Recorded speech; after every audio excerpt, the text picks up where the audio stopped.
Welcome to the Wish I'd Known Then podcast, where we focus on how authors found success, looking at strategies that have taken them to the top of the bestseller charts, as well as what they've learned from their mistakes. Because being an indie author is more than knowing the latest marketing trend. It's about being innovative and creative and learning from your mistakes. Welcome to the Wish I'd Known Then podcast. I'm Sara Rosette. And I'm Jami Albright. And this week on the show, we have Phillipa Werner with Scribecount. Yes, and it's so good. She's with Scribecount, as Sara said, and I talked over her, as we do, or as I do. And keep going. She also talked about using her backlist as a marketing tool, that you can hustle too much, which is great. You know, I kind of subscribe to that. So yeah. Anything else that I missed? She talked about ghostwriting in the beginning, how she was a ghostwriter and transitioned to writing on her own. And we did go into a lot of things for Scribecount. I have Scribecount and I use it not like every day, but it is so helpful if you're wide to like pull all the data in. And I've been using it. The other day I went in and looked to see how my translations are doing. So much easier to see because you can look at how books are selling individually. Just the graphs and pie charts are just very helpful. Oh, that's great. She talked about some hacks that she had seen people using in like, they have like they can see how people are using it. And so she gave us some hacks and tips and some new features that are coming. So so it's really informative, and how to use it if you're in KU. Because a lot of people think it's just for wide authors. Yep. Yeah. That was very interesting. I got some tips on that. So that's good. So what's been going on with you this week? Well, this week I had a launch. My book 7 came out on Tuesday. Yeah. So that was good. Grab it. I forgot. Well, it's out in audiobook too. And I know, that's how I listened to it. Yeah. So, the last couple of audiobooks I've had, ACX has been so delayed. I go through Find a Way to ACX, and it's been so delayed that, it was weeks after the launch that it came out on Audible. And so both this launch and the one before, I used BookFunnel and PayHip to sell audio direct. So I sent out an email about the week before and sold a bunch of audio direct. And I told people, hey, I don't know when this will be out. The files are with the vendors and it's up to them. Yeah. And so that went well. But then it came out early on Audible before the ebook and the print books were out. I was like, I was kind of glad that it was out. Yeah. But I was surprised. I'd never seen that before. So obviously they do not adhere to a release date. They're just like, we'll put it out. Tuesday seems like a good day. Let's do that. Yeah. That's funny. So, but then I emailed my list when it came out and told them, that it was available on audio, but they could still get it from me for a discount. And so more people bought it the second time. I had more people purchase it direct. The only thing I found out though, is that somehow, this is the second time this has happened, the chapter order is not correct on Audible. Oh, no. And so on Audible? On Audible. And there's already reviews posted saying chapter 23 is not in the right place. And so I've emailed Find a Way. They've contacted Audible. And it is in the correct order on my Find a Way dashboard. So I guess that's something I will start checking for, because this is the second time this has happened where it's uploaded correctly. And then when it goes out, it doesn't appear in the correct order in people's that's players. Horrible. That's horrible. Yeah. And I can't do anything about it. No. So, but anyway, so that might be something to check if you have an audiobook. Yeah. I don't know if anybody else has had that trouble, but other than that, it's gone good. And I was thinking this is book 7. So instead of doing like a big, huge launch, I just did pretty basic stuff. And I thought I could just run through it if anyone, because we've talked about launches before. Right. But it was really simple. I emailed my list twice, I think. And I did the BookBub new release alert. And I applied for and got I think now they call it discounted new releases. They have the new release that you can apply. You know what I'm talking about? It's like, it's different from the new release alert. So I did both of those. And then I also got a free deal on book 6, which is going to go out this week. So I've spent a lot of money at BookBub, but I'm fine with that because I really don't enjoy ads. So I'm like, I will let them, I'll kind of outsource that to them. Yeah. And then I did a Goodreads giveaway that ended on the day of the release. And I think and I was in a newsletter and did some some other mystery authors gave me shout outs, but that was it. So that's like pretty low key launch, but doing good. Did well though. Yeah. That's great. So that was my day. And the only other thing I was going to say is I've been listening to a lot of podcasts and everybody's talking about how they love January, they love the new year. And I really don't like it. I just thought I'm going to shout out, if you don't enjoy January, I always find January a little depressing. So if you feel that way, you're not alone. Yeah, exactly. We're with you. I kind of feel that way too. I mean, because, there's just been this build up to Christmas and then the build up to the new year. And it is. I kind of feel like the party's over. It's like the letdown after, and we're all back to normal life, which I really enjoy my normal work week. Yes. I just find it a little blah. Yeah. So there you go. But the new release cheered me up. So that's good. So that's what about awesome.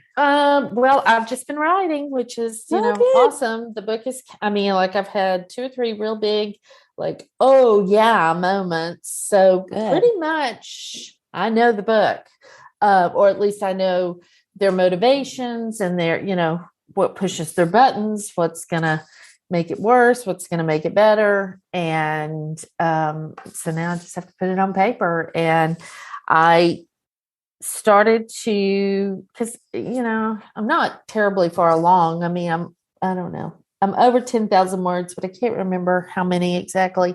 But anyway, I did start kind of panicking because I listened to something. I don't remember what it was. It might have been Clubhouse.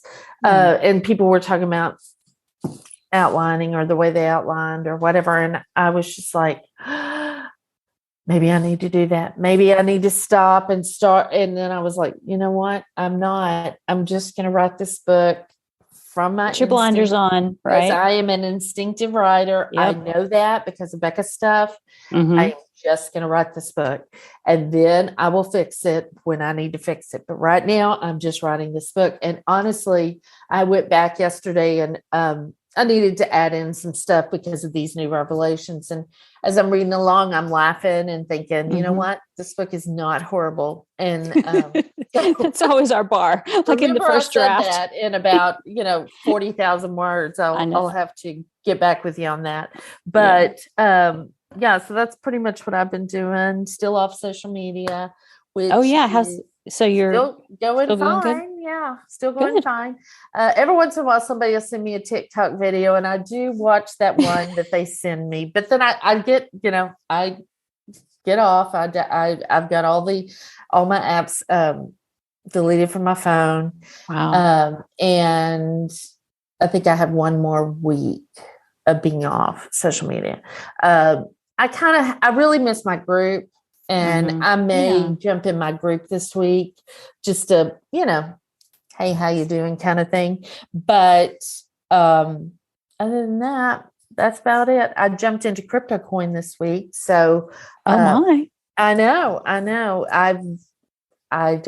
My daughter and son-in-law kind of helped me. And So when are you also going to do an NFT? No, NFTs are ridiculous, y'all. I've watched a lot of videos on them because at Las Vegas, Brian Meeks was telling me you need to do NFTs. Like you would be perfect for NFTs. And I was like, what in the heck is an NFT? Let me go Google that real quick. I studied up. He explained it, but it's a lot. It's just a lot. It's a lot.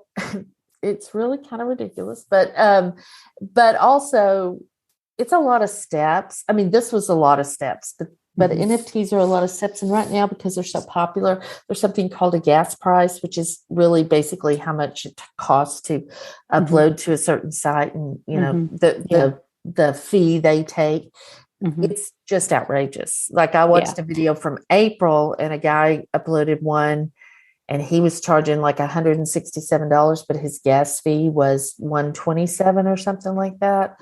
And that was in April. So, well, did you look at that Creatopia?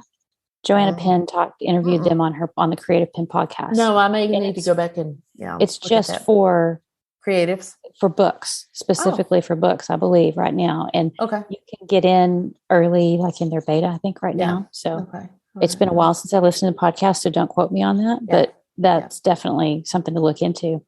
But yeah, that's like a whole, for me, I thought about it, but then I thought, is that something my readers would be into? And I really don't think so at this point. So I'm holding off, but yeah. And I feel like I've matured in that I didn't just run off and start one, because used to I'd be like, oh, I must do this. Yeah, me too. And chasing that money, but I'm not chasing the money. I mean, you know, I really just did this crypto because it's called Boon Coin, but I just did it because Alexa and Dylan were doing it. And, you know, just to support, it's not his coin, but it's a friend of his coin, and just to support and stuff. And so it's been fun. It's been fun to watch it. It's really, it really took off. And so it's been super fun to watch it and everything, and just really interesting, but it's not something I'm going to spend my days doing. You can bet on that, because it really is just, I mean, it's a job. It would be a job to do something like that. But I was kind of proud of myself for and you can probably put that in a book someday. Learning the lingo and figuring out blockchain and all of that. So yeah, it's kind of cool. But mostly I'm writing. I'm really happy. Oh my gosh, I'm so happy that I'm able to write and I'm able to come up with ideas. And I mean, just because for the longest, for 6 months, I had no ideas, nothing.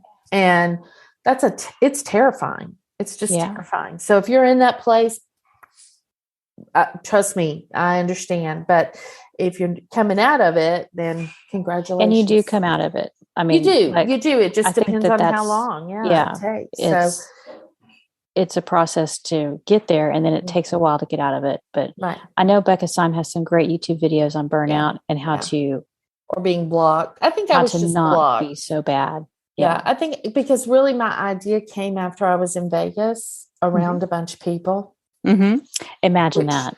I know, which I need. And so, you know, if you can figure out why you're blocked and you can remedy that, then that helps a lot. But I've talked a lot, so we should probably get on with the interview. Yeah. So I did want to mention quickly one podcast I listened to, because I said that about the direct sales for audiobooks. So there's a great one on the Six Figure Authors podcast. It's episode 115, Making More Money Selling Your Books Direct, with Katie Cross. And I mean, she is doing that as it's the main part of her business. Like she's really like all in. I saw it, but I didn't listen to it. Yeah, it's really good. And she's using a lot of the techniques that like entrepreneurs use. Like we have a lot of things that we've drawn, like hey, here's something, let me give you something to get you on my email list. There's things that we're using, but like she's really researched it and really implemented it and has some really good tips. And that's great. That's something I think I wanted to do it in 2021, but that didn't happen. So I'm hoping in 2022 to get all my books up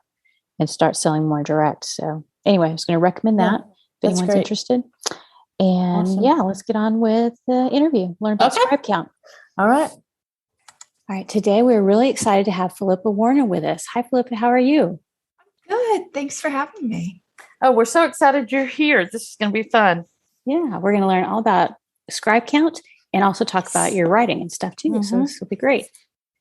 So let me read your bio and we'll get started. Phillipa Werner is the public face of Scribecount, overseeing the customer interaction, content, and overall service side of the company. Holding a Bachelor of Arts in Economics with a minor in Mathematics, she brings her analytic skills to the team and then balances them with her creative abilities. With 19 novels to her name, including 2 USA Today bestsellers, she speaks the complicated language of the indie author very well. A native of Minnesota, she can often be found shoveling snow, watching science fiction movies, or arguing thermostat settings. She is an expert at getting socks on a fleeing toddler, which I love that bio. It's so much fun. It's so good. And so true. Yeah. So tell us how you got into writing. Oh, wow. So I've actually been writing since I could browbeat my babysitter into transcribing. So that poor sainted woman. So I've been doing that for ages. And I went through the dance that a lot of us are up, down, and sideways, that I needed to do this the traditional way. And having all of my friends and family keep saying, no, you really don't. This is making you crazy. And what actually changed my mind was I realized I didn't have any time to write anymore because I was spending all of my time querying. Mm. And that had been going on for months and I was just done. So I stopped querying. It was too much time that I was not spending on the part I enjoyed. And I released my first novel to the resounding sound of crickets in 2011.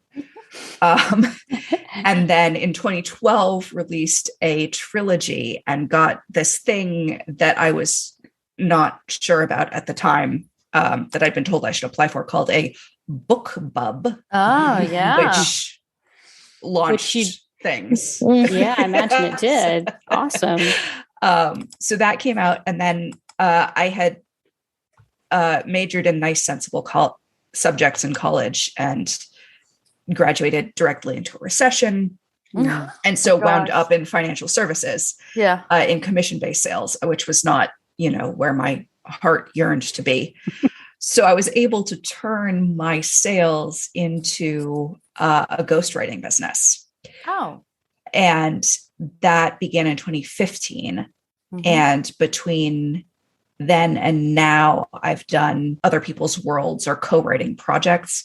I've done about 50 novels since 2015. Wow. So. Wow, That's amazing. Yeah, that's just amazing. So tell everybody what your pen names are in case they want to check them out. Okay. So my two pen names are Natalie Gray and Maura Katzen. Yes. And Natalie Gray will probably be the more familiar of the two.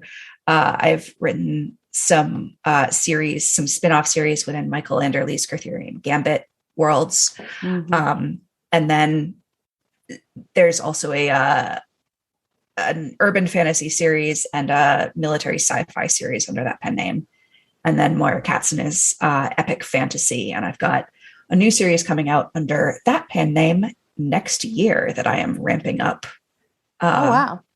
reviews for right now. That's awesome. Do you already have the books written, or?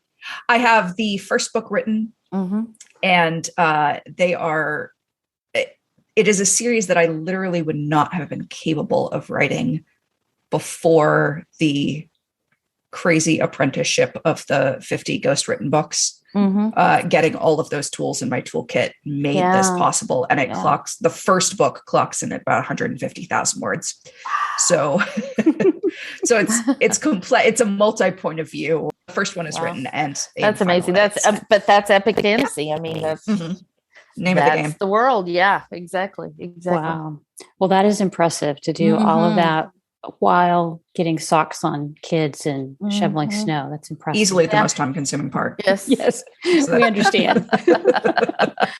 Well, what is your definition of success? Oh, wow.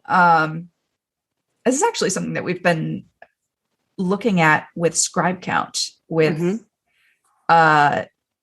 because at least those of us who started off really early, I think a lot of us wanted to show that we could do what the traditionally published authors were doing. And so it was ranking on the lists and having the bestseller and all of that.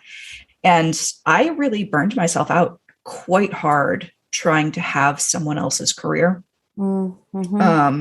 trying to ride the niche wave and write to market and things like that.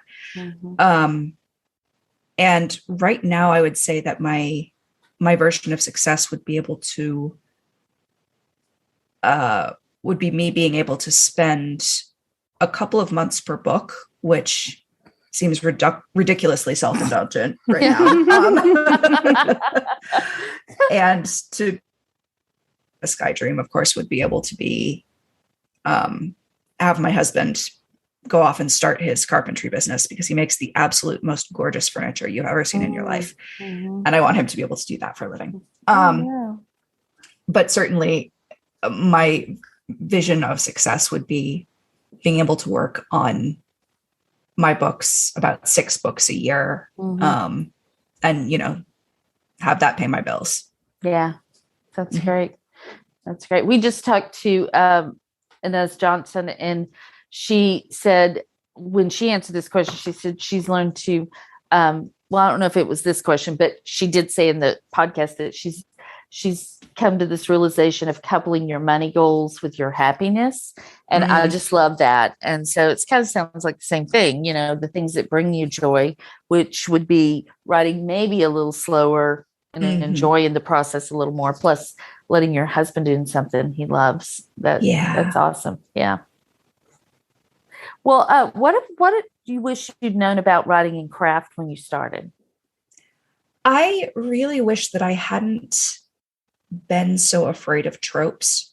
I went into it, and this is deeply cringeworthy for me in retrospect. I went into it being super disdainful of tropes. Really? And not really understanding them as like trying to build a book without tropes, like trying to build, you know, that play set without a screwdriver. It's like, it just gets you a lot farther, a lot faster. And I think I disdained this, it seems like I was mistaking tropes for cliches was really what it was. Yeah. And the fact was the tropes, it's all in how you do it, right? It's all in the art. And there's nothing new under the sun, except that somehow every book is new. Right. And that's, so not to shy away. Right. I love that 4 of us could write the exact same trope. Right. And it would be, even with the same sort of premise, and it would be completely different. And I love that. Yeah. That's awesome. Yeah. I think tropes are misunderstood. Yes. Or the term trope. A lot of times people just have an instinctive reaction where they're like, no, I don't want to put that in my book. But if you understand that it's what draws readers to your books, then it's like, oh yes, let me put some of those in there. Yeah. Yeah. It's, I like to say that, the original first Star Wars movie, A New Hope, is just this masterwork of tropes. Because if you go through the first few scenes of that movie, there is so much that is communicated simply by understanding. Like, all you see from, for instance, Luke's perspective is his frustration with his uncle. But because it's his uncle, you have this huge understanding of how complex that is, even though you're only seeing one side of it, and things like that. Right. Right. And so interesting in that, not even that he's frustrated with his uncle, he's deeply grateful to his uncle because he took him in. I mean, there's like this whole thing. Yeah. So interesting. Yeah. I love that. I think that's interesting too. And I think we could probably do like a whole podcast about that. But we won't get in too deep into that. Dibs. Well, what about marketing? What do you wish you'd known about marketing? What do I still wish I knew about marketing, which is most things. The day I get a handle on Facebook ads will probably be the day hell freezes over. And that they change them. Yeah, exactly. Right. So mainly I wish that I could figure out marketing, because it's just not where my wheelhouse is. And I'm stuck between my desperate desire not to hire someone to do something I don't understand, which always seems like a terrible idea. Right. Just like a faster way of throwing money down a black hole. It can be. And not wanting to take all of the brain space on that, because running your own business as an author, there's just so many different areas and you can't really do all of them at once. So figuring out a sustainable method of advertising for me would be my goal. Yeah. I think that's the same thing for most people. Yeah. Oh. But you've been able to put out a lot of books fairly quickly, it sounds like. So that in itself can be marketing, right? Yeah, it can. Yes. And it really, yes, it's very, I'm trying to collate a few things here all at once. So one of the strange things about it is I think having a backlist is absolutely a marketing tool. And the question is if and when each series takes off. So you can definitely hit the algorithms with a new release. And then keeping each part of the backlist updated in terms of metadata and keywords and all of that. That's does a a full-time huge amount, job. Yeah. right? It really is. But that can be a huge thing. You know, there was a Song of Ice and Fire was big in the epic fantasy community fairly early, but it was 15 years or so after the first one came out that it really exploded into popularity. So you never know. Yeah, which gives us all hope, which is a great thing. So what assumptions did you make at the beginning of your writing career, and looking back, did they turn out to be right or wrong? Oh, let's see. I think like most authors I know, I have the very opposite dual perspective on my success and skill. So I've kind of always predicted both that each new book is going to be some runaway bestseller, and also that no one will ever buy it because it is the single worst thing that has ever been put together. So it's mostly just coming to accept a middle path there. Yes. I think we all have that where we eventually you just run out of adrenaline, right? Yeah, Like, you do. You stress until you can't stress anymore, and then you let it go. And exactly. Yeah. Well, what's the biggest mindset change you've had to make during your career? This one is quite easy. So when I first started, I had a beautiful little cursive sign behind my desk that had gold foil print letters that said hustle. And I don't have that anymore because I have since gotten myself hospitalized twice because I do not know how to stop working. Oh, wow. So I am trying to, in my advanced age, get better at not completely burning myself out and making things sustainable, because it's, you know, it's what they say about an exercise program, right? The best one is the one you do. The best writing career is the one that keeps you writing. Right. So trying to figure out my definition of success was a huge one. And realizing, you know, there are people who absolutely thrive on the particular challenge of turning out a book in a new niche every couple of weeks. And for me, the version of what I thrive on is learning someone else's chapter structure, sentence structure, plot structure. But the genre stuff and the quick releases don't necessarily work for me. So it's figuring out what's sustainable and not just hustling until you literally get sick.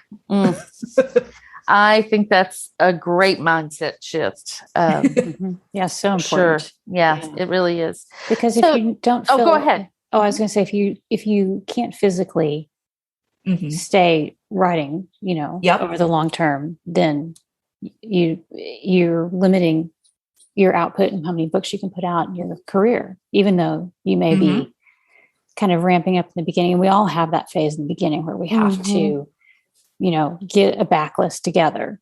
But then there comes a time when you kind of have to or for me, I had to slow down a little bit and, you know, just can't keep going. And I'm certainly not going at the pace of 50 books. I'm not anywhere near 50 books yet. No, but you know, it is sort of a theme I'm hearing over the last, I don't know, few months from a lot of authors, really successful authors, that they're kind of having to just tweak that mindset shift a little bit. That is a hard phrase to say. But they're having to shift it. And so I think that's really great. So Phillipa, tell us about Scribecount and how it helps authors. Well, so the basic thing was we kept waiting for someone else to build this, and no one else did, because we were spending so much time tracking sales on different platforms. Yes. That it was like me with the querying. It was cutting into the writing time, but you have to have that information, right, in order to be able to pivot correctly, right, and track, where you're putting your advertising money and everything like that.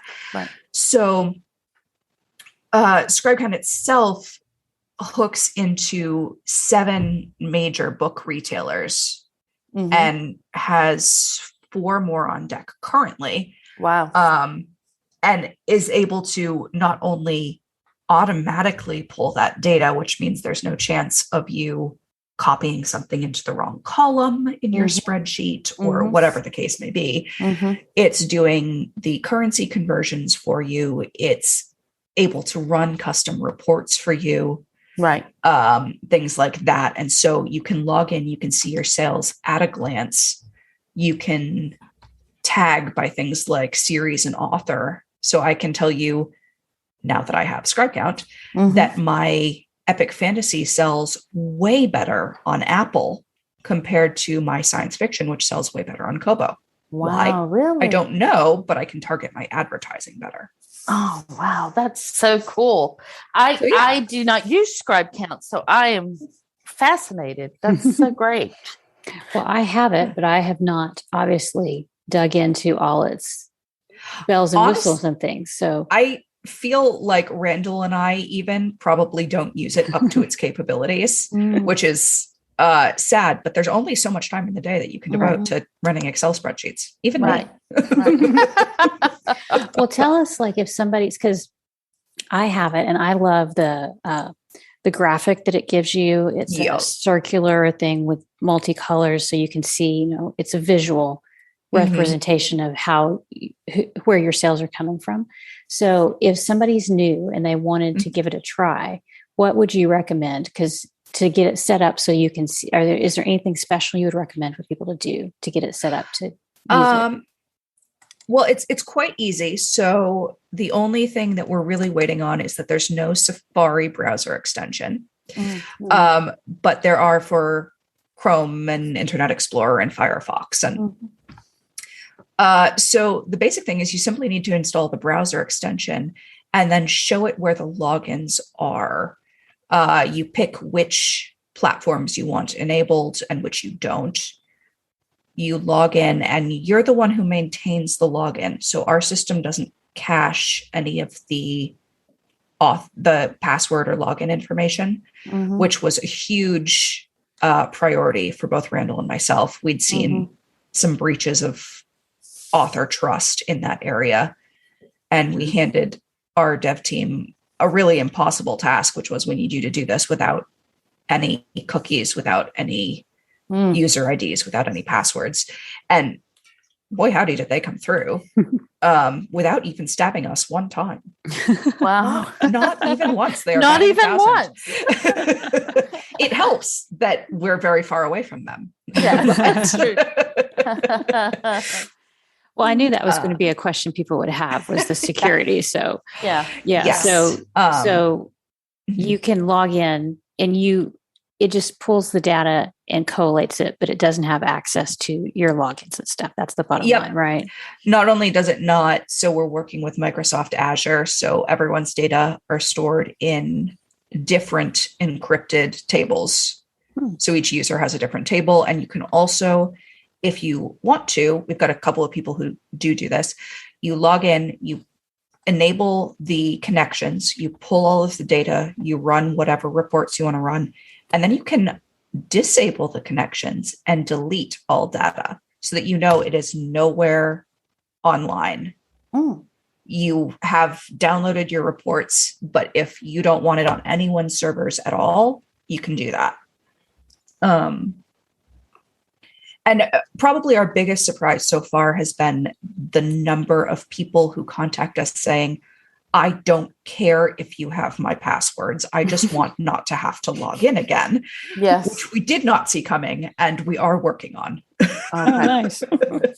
That is nice. Yeah. Well, my thought would be that the main appeal of it would be for wide authors, which it certainly makes it so much easier than the old-fashioned way of keeping up with everything. Yes. But do you also have people who use KDP Kindle Unlimited that are using it as well? We do. So we also have a KU dashboard. And one of the things that we do like to say is that even KU authors are wide. And we mean that in terms of paperbacks and audio. Yeah, format. Yeah, absolutely. Yep. KU format audiobook. And so there's a huge number of metrics that can be brought to bear specifically on KU. And in terms of rank tracking, price tracking, pre-orders, full read through, things like that. So there's still a lot that we bring to the table for KU users, including a tagging system that allows for a little bit more flexibility than any of our competitors, which is, it's good to know, right? We started with this focus on wide, and what we found, among other things, was that there are many authors that begin every book in KU, wait to see when their numbers are dropping in terms of page reads, and then switch out. And so building something that allowed them to make that decision was big.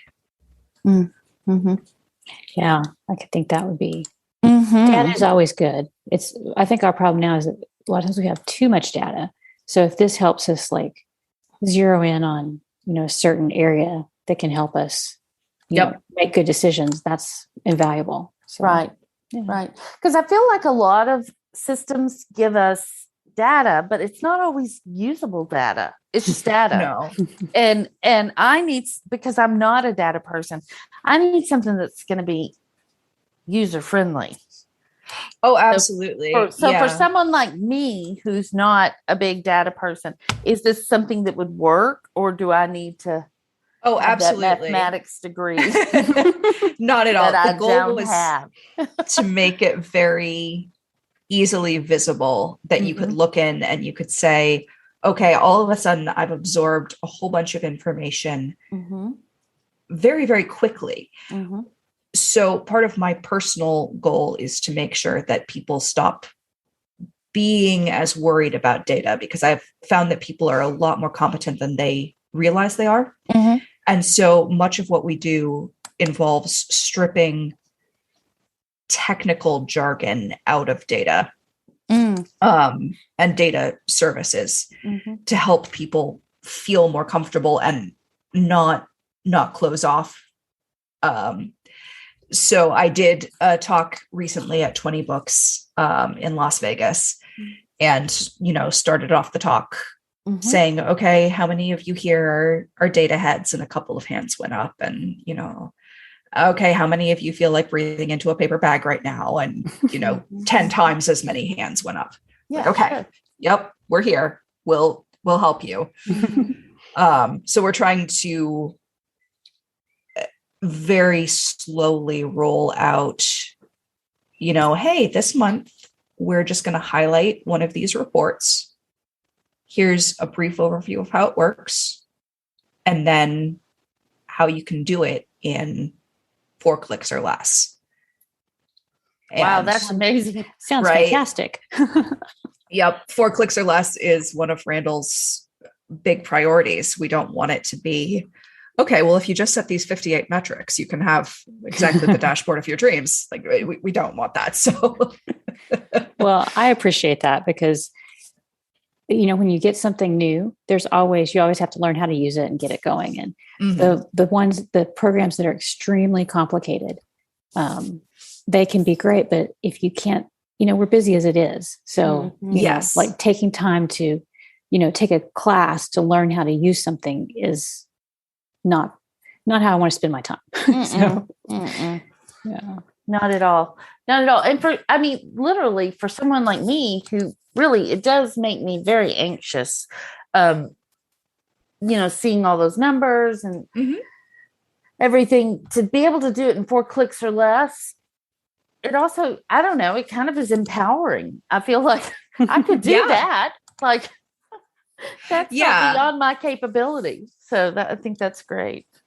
Yep. And building that confidence is great because it means that all of a sudden people can come back. People who thought they weren't data people have given me some of my favorite Scribecount hacks. So one person came back and said, "Oh, have you tried tagging by subgenre?" I had not. And boy, was that illuminating. Oh, that's cool. So great. Yeah. So are there any other hacks that you can think of just off the top of your head that you might want to pass along? That's my big one because it shows me where to target advertising. But let's see. I'm looking at my dashboard right now to see which other hacks.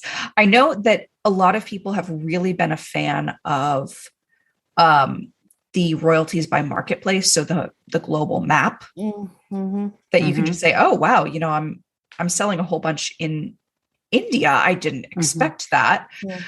And then it is also extremely easy if you've got any free books or first in series free, or you're doing pulses on free days to look at series read through, either from free or from a paid first in series. Well, I'm going to go check that out because I have not looked at that. Me too. Because that's really important to figure out, how things are going. So, and I had the same thing happen with the when you're talking about the royalties by marketplace, or I released a French translation and I did it wide, but I thought I would have more sales in Amazon French store, but it turned out that I've had almost as many sales in Kobo, not Canada, Kobo France store. And I was like, oh, wow, I didn't expect that. So it's like, if you don't know, then you can't take advantage and you can't plan things. So very interesting. That is. Yeah. That's great. So do you have any new features coming out for Scribecount? Tons. So we will be like literally Randall and I together cannot keep up with them. We have ad tracking coming. Oh, wow. We'll be able to track your Facebook, your Amazon, and your BookBub ads. We're also bringing in audio and print. Yay. Oh, wow. Yeah. That'll be awesome. So ACX, Findaway, and Ingram Spark. So I know that Ingram Spark was probably not the easiest one to incorporate. So we appreciate that. I had such high hopes there that I was thinking maybe, it's just really very simple on the back end in terms of just looking at, the sort of black screen, green text part of it. And it's just not, as easily understood on the front end. And it turned out that was a vain hope. But our hope developers springs eternal, right? Yeah. Well, good. So, that's exciting to hear. Yeah. Okay. Well, I was going to ask about pricing and like how that works if somebody's new to it. Oh, yes. So obviously there's the free trial period. We don't want to make anyone pay to see if it works for them. Right. So there's that's 2 weeks. And then if you are under $1,000 a month, it is free completely in terms of under 1,000 in terms of your royalties. So if you are wavering around that line, it'll pull 2 months back. We wanted to go back 2 months to allow for returns or something and not, bump you up a tier erroneously. So in October, it'll pull off of August's royalties. And if you then slip back under a tier, it'll go back to being free. And there's a $15 tier and a $20 tier, and also an annual subscription option. So, okay, nice. Well, I think that's very reasonable for the time that it saves. Oh, the sheer amount of time. Although you do, I'm going to be transparent here. You do lose a little bit at the start just because you're clicking through to make the sunburst do pretty things. That has been my experience, at least. Well, I spent a lot of time when I first got it, like clicking back and forth, just going, oh, look at this. This looks so cool. Now let's go here. Look at this. So, if you eliminate the cool, oh, this is fun, then you're fine. Then you're saving time. Yeah. Yeah. Well, I just think it's great. I can't wait to get on and look at it and try it out, because anything that helps me have more information without making my head explode is right up my alley. So I think it's great. That's a very good way to encapsulate our goals. Yeah, you can use that. You can use that in your advertising. Thank you. Thank you. Yes. Boy, I always like to wrap up with a question about what do you think the best thing you've done to set yourself up for success has been? I would say it's to learn how to lean on people. When I started writing, I was in a community work-wise that really wasn't a good fit for me. And it was also very early in the indie author sphere, right? So there weren't specialists to do things like make you covers and format your books and all of that. So you had to do everything on your own. And it was very, very difficult for me to ask for help, both emotional help from my friends when I was agonizing over either results or the writing process, or from other professionals within the writing sphere. But every time I've done it, it has been such a stroke of bounty in terms of emotional. And I mean, yes, in terms of sales, but also it has expanded my writing world so much. And so I would say form those connections and be willing to, we all want to help each other, right? It's a very helpful community, but also learn to lean. Very good advice. That is awesome advice. Yeah. I don't think we do that enough. And because this job is very solitary. It really is. Yeah. Well, and it is a very nice community. Everybody seems to be so helpful. So is. For the most part, it really is. Yeah. Says the romance author. No, it is. It's great. It has been great having you here. Can you please tell people where they can find you and find out more about Scribecount and about your books and all of that? Oh, absolutely. Great. Yeah. So you can find Scribecount's easy. It's just scribecount.com. Okay. And we're, on Twitter and we're on Facebook and things like that. And then for my writing, likewise on Facebook, and mostly Facebook is, on Twitter, but I'm basically just complaining about not having enough coffee. So yeah. It's relatable content for authors, but not necessarily helpful. Right. So Facebook, you can look up both Moira Katzen and Natalie Gray, and you will find me flailing through a few different, I've been doing experiments on different marketing things so that I can share the data on the Scribecount blog. So I'll be running a Kickstarter coming up in January for one of my books, which is not something I would ever have considered on my own, but it's very interesting. So we'll see how that goes. All right. Well, good luck with that. And absolutely. Hope it does really well.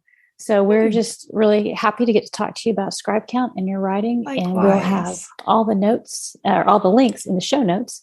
And thanks to Alexa Larberg for editing and producing the podcast. And we'll see everybody next week. Bye. Bye, everyone. Bye. Thanks for listening to the Wish I'd Known Then podcast. We hope this episode inspired you, empowered you, and made you laugh a little bit too. If you loved it, tell your friends about it. And if you feel so inclined, leave us a review. We look forward to being with you again next week.